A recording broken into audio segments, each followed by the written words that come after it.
जब कभी राजा दशरथ की चर्चा होती है, श्री राम लक्ष्मण भरत शत्रुघ्न की चर्चा होती है, तो जो लोग सनातन धर्म में रुचि रखते हैं वो जरूर श्रृंगी ऋषि की भी बात सुने होंगे। तो आइए श्रृंगी ऋषि की रहस्यमय कहानी शुरू करूं। ऋषि श्रृंग एक ऐसे ऋषि थे जिसने अपने जीवन में कभी भी किसी स्त्री को नहीं देखा था, और जब देखा तो उनका वो अनुभव बेहद ही अजीब था। उन्होंने अपने जीवन काल में लिंग भेद अर्थात स्त्री पुरुष में भेद जैसी कोई भी चीज महसूस नहीं किया था। वह कभी स्त्री और पुरुष में अंतर ही नहीं समझ पाते थे। उनके लिए जिस तरह पुरुष उनके गुरु भाई थे, उसी प्रकार स्त्रियां भी उनके लिए गुरु भाई थी। ऋषि श्रृंग विभांडक ऋषि के पुत्र और कश्यप ऋषि के पौत्र थे। पुराणों के अनुसार विभांडक ऋषि के कठोर तप से देवता कांप उठे, और इंद्र जानते हैं कि जैसा उनकी दुष्टता रहती है, उनकी समाधि तोड़ने के लिए, यानी विभांडक ऋषि के समाधि तोड़ने के लिए और उनके ध्यान को भटकाने के लिए उन्होंने स्वर्ग से उर्वशी नाम की एक अप्सरा को उन्हें मोहित करने के लिए भेजा। यह कामोत्तेजना विचित्र सी बात होती है, चाहे देवता हो मनुष्य हो। उर्वशी के आकर्षक रूप की वजह से विभांडक ऋषि की तपस्या टूट गई। दोनों के संसर्ग से एक पुत्र का जन्म हुआ, और इस पुत्र के सिर पर एक सींग के समान एक उभरा हुआ हिस्सा था। अतः इसका नाम, इस पुत्र का नाम श्रृंग पड़ा। ऋषि श्रृंग ऋषि थे, इसलिए ऋषि श्रृंग पड़ा। पुत्र को जन्म देते ही चूंकि उर्वशी का उद्देश्य पूरा हो चुका था, इसलिए वह इंद्र के लोक में चली गई। वह तो धरती पर इसीलिए भेजी गई थी, विभांडक ऋषि के मन को भटकाने के लिए। अब विभांडक ऋषि अपने पुत्र को जब देखा तो स्वर्ग की ओर वो प्रस्थान कर गई थी अप्सरा। उर्वशी के छल से विभांडक ऋषि बहुत आहत हुए। उन्होंने समस्त नारी जाति को ही इसके लिए दोषी ठहराना शुरू कर दिया। नारी जाति से उन्हें घृणा हो गई। अपने पुत्र को लेकर के विभांडक ऋषि एक जंगल में चले गए, और उन्होंने प्रण किया कि वह अपने पुत्र पर किसी भी स्त्री की छाया तक नहीं पड़ने देंगे। जिस जंगल में वो तप करने गए थे, वह जंगल अंग देश की सीमा से लगकर था। विभांडक ऋषि के घोर तप तथा क्रोध का ही नतीजा था कि अंग देश में अकाल पड़ गया। लोग भूख से बिलखने लगे। इस समस्या के समाधान के लिए अंग देश के राजा रोमपाद ने अपने मंत्रियों ऋषियों को बुलाया। ऋषियों ने राजा से कहा कि यह सब विभांडक ऋषि के कोप का, क्रोध का परिणाम है।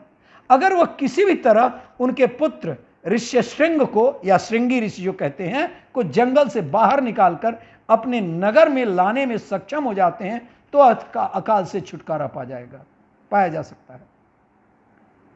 दरअसल अपने जीवन काल में, जैसा पहले हमने बताया, ऋषि श्रृंग ने कभी किसी स्त्री को नहीं देखा था, इसलिए उन्हें आकर्षित कर पाना आसान नहीं था।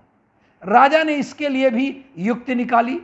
उन्होंने अपने नगर के सभी देवदासियों को साध्वियों को के रूप में भेज करके ऋषि श्रृंग को आकर्षित करने के लिए और उन्हें जंगल से बाहर निकालकर नगर लाने का एक काम सौंपा।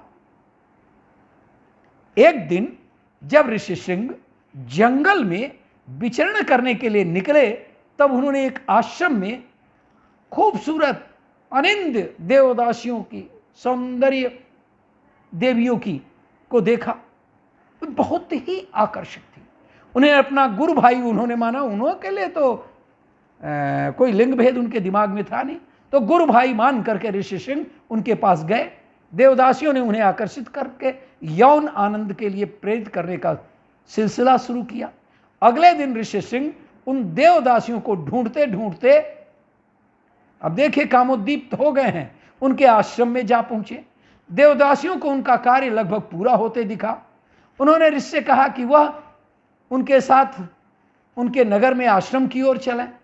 ऋषि श्रृंग ने उनकी बात मान ली और उनके साथ नगर की ओर प्रस्थान कर गए।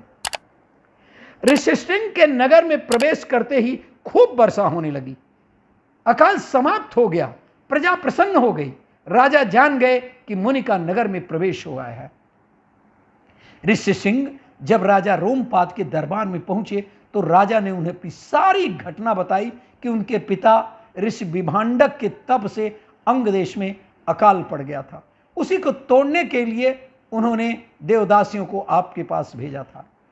अपने पुत्र के साथ हुए इस छल से विभांडक ऋषि तो क्रोध में आग बबूला हो गए, आवेश में आए और रोमपाद के महल में पहुंच गए, जहां विभांडक ऋषि का क्रोध शांत करने के लिए रोमपाद ने अपनी दत्तक पुत्री शांता का विवाह ऋष्यशृंग से कर दिया। ये शांता अयोध्या के राजा दशरथ की पुत्री थी। मैं थोड़ा सा यह भी बता दूं कि अयोध्या के राजा दशरथ ने जब पुत्र प्राप्ति के लिए अश्वमेध यज्ञ करवाने का निश्चय किया, तब उनके मंत्री सुमंत ने उन्हें विष्णु के अवतार संत कुमार द्वारा राजा को ऋषियों की कही एक कहानी सुनाई जो ऋष्यशृंग से ही जुड़ी थी। इस घटना के होने से कई वर्ष पहले ही यह सनत कुमार ने राजा पूर्व के अकाल के बारे में कहा था कि महर्षि विभांडक को एक महान पुत्र की प्राप्ति होगी, जिनके द्वारा किए गए पुत्र प्राप्ति के यज्ञ से ही दशरथ के घर भगवान राम का जन्म होगा। अंग नरेश रोमपाद जी अयोध्या नरेश महाराजा दशरथ जी के मित्र ही नहीं थे, बल्कि उसके साढ़ू भाई थे उनके, यानी रोमपाद की पत्नी और कौशल्या जी सगी बहनें थीं। तो श्री वशिष्ठ जी की आज्ञा से राजा दशरथ पुत्रेष्ठ यज्ञ कराने के लिए ऋष्यशृंग को लेने अंगदेश गए। रोमपाद जी ने मित्र भाव के कारण उनका सत्कार किया और उनके अभिप्राय को जानकर ऋष्यशृंग से शांता सहित उनके साथ जाने का अनुरोध किया और ऋष्यशृंग राजी भी हो गए। वह स्वयं उनके साथ ही अयोध्या आकर मंगल मुहूर्त में पुत्रेष्ठ यज्ञ का शुभारंभ किया गया, जिससे यज्ञ में से अग्निदेव ने साक्षात प्रकट होकर दिव्य चरु प्रदान किया, जिसको पाकर रानियों ने गर्भ धारण किया। श्री राम, लक्ष्मण, भरत, शत्रुघ्न इसी अग्निदेव के चरु के प्रसाद से उत्पन्न संतान थे। आश्चर्यजनक सूचना सबको होगी कि राजा रोमपाद ने ऋष्यशृंग से अपनी जिस दत्तक पुत्री का विवाह किया था वह राजा दशरथ की पुत्री तथा श्री राम की बड़ी बहन थी।